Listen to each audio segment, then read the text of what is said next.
What is freedom? According to Merriam-Webster Dictionary, freedom means the quality or state of being free, the absence of necessity, coercion, or constraint in choice or action, liberation from slavery or restraint, or from the power of another. In short, there is independence.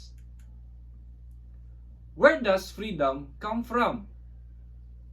According to existentialist philosopher John Paul Sartre, the meaning of human existence is found in man's exercise of freedom and responsibility in the scope of man's individual and social undertakings. Hence, it is an intrinsic and essential property of a person. Man is born free. How do we know that we have freedom? We know that we have freedom by our ability to make choices and perform actions. This sets human beings apart from animals, because animals act based on their instincts. The human person is by nature free and seeks freedom. The essence of freedom.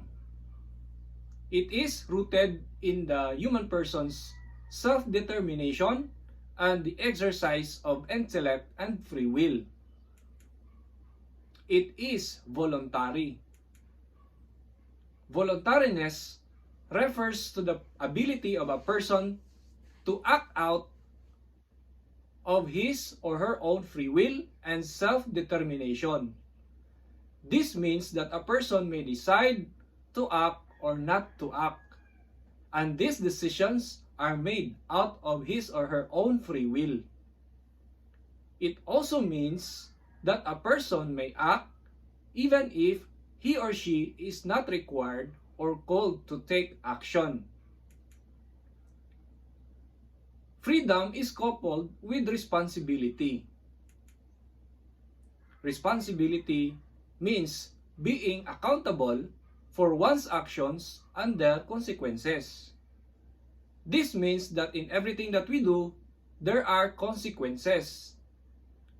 Taking responsibility can either mean a person voluntarily taking responsibility for his or her own actions, or being held responsible by other people. There are three types of freedom. The first type of freedom is physical freedom. This refers to the absence of physical restraint.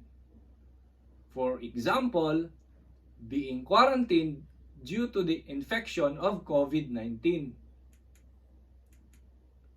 Another type of freedom is psychological freedom. This refers to the freedom of choice. For example, your decision to be vaccinated or not. Another type of freedom is moral freedom. This refers to using freedom in a manner that upholds human dignity and goodness. For example, following school rules and regulations. Freedom is not an object that a person may use in whatever way he or she pleases. A person must use his or her freedom to grow as a person. A person becomes more free when he or she uses freedom well, but he or she becomes less free when he or she uses it in a bad way.